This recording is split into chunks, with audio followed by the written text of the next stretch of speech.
Bien-aimés dans le Seigneur, Shalom. Nous sommes le vendredi 6 novembre 2020, le dernier jour des méditations de la semaine. Et ce jour, nous allons lire un verset dans le livre du prophète Habakkuk. Habakkuk, chapitre 2, le verset 14. Nous lisons dans la version Louis II. Voici ce que la parole de Dieu déclare.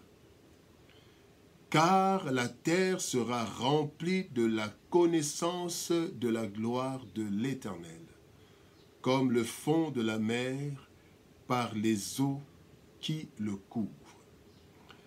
Bien-aimés en Seigneur, le thème de notre méditation, c'est la gloire de l'Éternel. Bien-aimés, lorsque l'Éternel déclare une chose, cette parole revêt généralement plusieurs aspects qui associent le travail de l'homme à l'œuvre de Dieu. Une promesse que nous recevons de la part du Seigneur est une garantie pour nous, mais cela ne doit pas nous laisser inactifs ou attentistes. Nous pouvons prendre l'exemple de Daniel qui découvre dans la parole de Dieu qu'il y avait un temps, 70 ans, pour la libération d'Israël qui était en captivité. Et la découverte de cette parole a fait que Daniel entre dans la prière avec des actions plus tard pour que effectivement ce que Dieu avait dit s'accomplisse. Il en est de même pour Israël. Dieu avait dit 400 ans après la captivité d'Israël en Égypte, Israël allait sortir. Et il a fallu qu'au temps fixé, Moïse conduit par Dieu, mais Moïse avec le peuple, puisse poser des actes pour que la prophétie de Dieu s'accomplisse dans la vie d'Israël. C'est la même chose dans notre vie. Le texte que nous venons de lire, c'est la prophétie de Dieu que nous rapporte Habakkuk.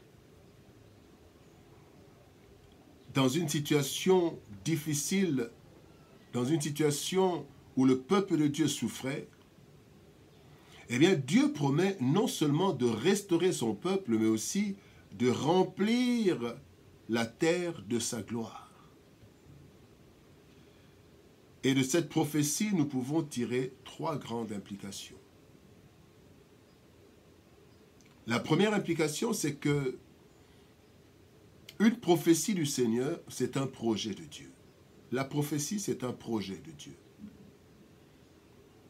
Et ce projet, c'est que tous bénéficient de sa gloire. Et quand on parle de la gloire de Dieu, on parle de la richesse, de la splendeur, de la puissance, de la présence de Dieu. Notre Dieu qui est notre Père qui est au ciel, que ton règne vienne, que ta volonté soit faite sur la terre comme au ciel. C'est la gloire de Dieu. Bien-aimé, cette déclaration dévoile le projet de Dieu pour son peuple. Quel que soit ce que l'ennemi inflige au peuple de Dieu, l'Éternel a un projet avec une issue heureuse. Et c'est ce que nous devons savoir. Il est écrit dans Jérémie chapitre 29, verset 11. « Car je connais les projets que j'ai formés sur vous, dit l'Éternel, projets de paix et non de malheur, afin de vous donner un avenir et de l'espérance. » Bien-aimés dans le Seigneur, et nous devons le savoir, tout projet de Dieu, toute prophétie de Dieu est un projet que Dieu a et un projet de bonheur. Jean 10, 10 nous dit, Jésus-Christ dit, « Moi je suis venu afin que les brebis aient la vie et qu'elles soient dans l'abondance. » Projet de bonheur. Et c'est comme ça que le projet de Dieu est pour tous les hommes la terre sera remplie de la connaissance de la gloire de Dieu. 2 Pierre chapitre 3 verset 9 dit que le Seigneur ne veut qu'aucun périsse, mais il veut que tous arrivent à la repentance. La gloire de Dieu, c'est un projet. Prophétie, projet. Donc l'Éternel a un projet de bonheur pour toute la terre. Deuxième application, c'est que la prophétie égale un objectif de Dieu. Pas seulement un projet, mais un objectif. L'objectif, c'est quoi? C'est de saturer le monde par sa parole. L'objectif de Dieu, c'est que tous les hommes soient touchés par sa gloire. Et cette gloire sera répandue par la parole de Dieu. Dans Matthieu chapitre 24, verset 14, dit « Cette bonne nouvelle du royaume sera prêchée dans le monde entier pour servir de témoignage à toutes les nations. » Et l'apôtre Paul déclare de la part du Seigneur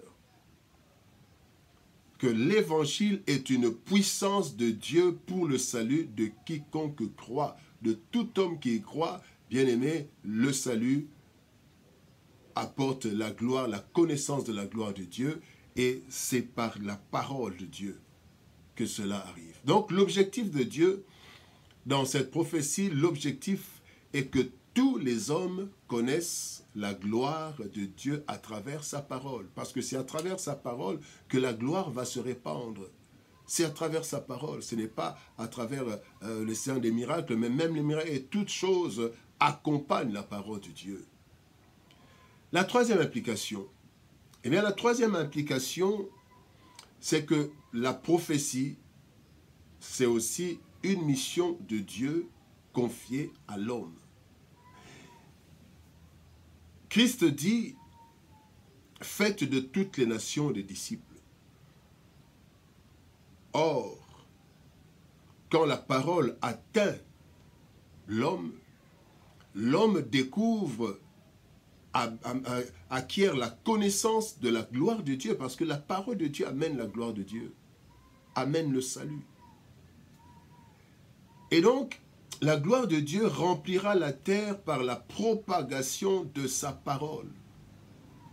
C'est la propagation de la parole de Dieu qui apportera la gloire de Dieu sur toute la terre. Et cela ne peut pas se faire sans l'homme. Romains chapitre 10, versets 14 et 15, ce passage dit, « Comment ces gens entendront-ils parler de l'évangile s'il n'y a personne qui prêche ? Et comment y aura-t-il des prédicateurs s'ils ne sont pas envoyés? » Donc, les prédicateurs doivent être envoyés pour annoncer la parole, cette parole qui va amener la gloire de Dieu.